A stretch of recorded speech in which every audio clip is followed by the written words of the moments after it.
Bien, vous avez enregistré le document. Qu'est-ce que vous voyez autour de l'arbre quand vous zoomez? Ben, on voit un peu du ciel bleu original.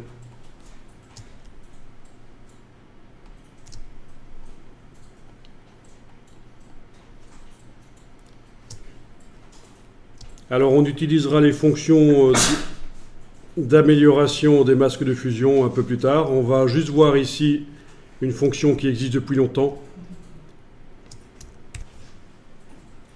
On va essayer ceci. On travaille sur l'arbre, vous activez le travail sur l'arbre que vous êtes en train de voir là.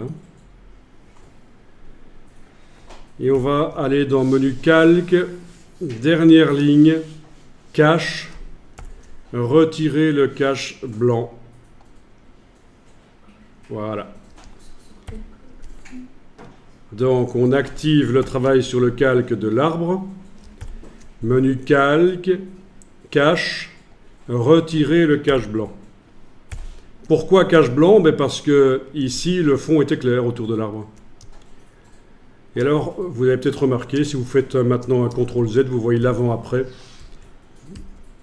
Vous voyez que ça améliore peut-être les choses. Mais il y a de nouvelles fonctions qui peuvent aussi venir à la rescousse, éventuellement. Enfin, ça donne quand même quelque chose de pas mal, notamment sur les détails les plus fins. Voilà. Le ciel bleu n'apparaît plus. Il est peut-être sur les reflets de l'arbre. Ça, c'est possible, évidemment.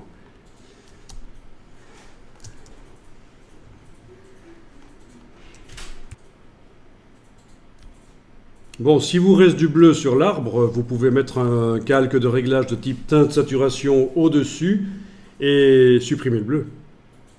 Alors, vous avez toujours le calque de l'arbre qui est activé. Vous allez dans calque, nouveau calque de réglage, teinte saturation.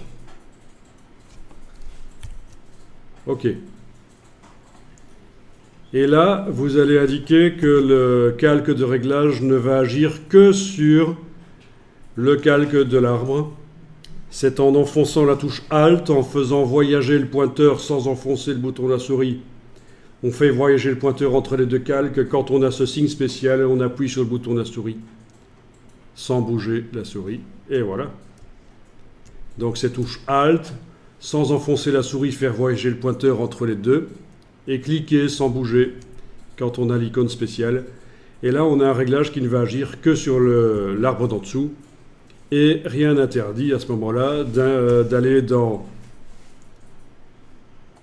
cyan ou dans bleu, ou les deux d'ailleurs, et désaturer. Voilà. Je vais essayer cyan aussi, désaturer les cyans. Voilà. Donc est-ce que ça marche si j'enlève l'œil maintenant en face? Ben oui, ça marche. Hein. On a enlevé des reflets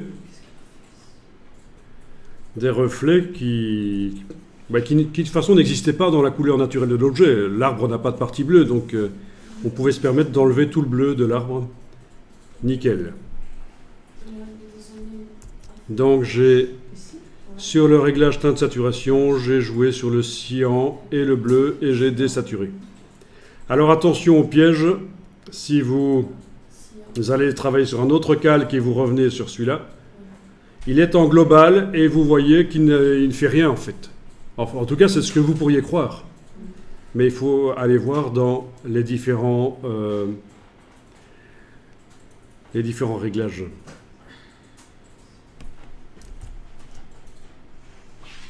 Le ciblage de teinte saturation.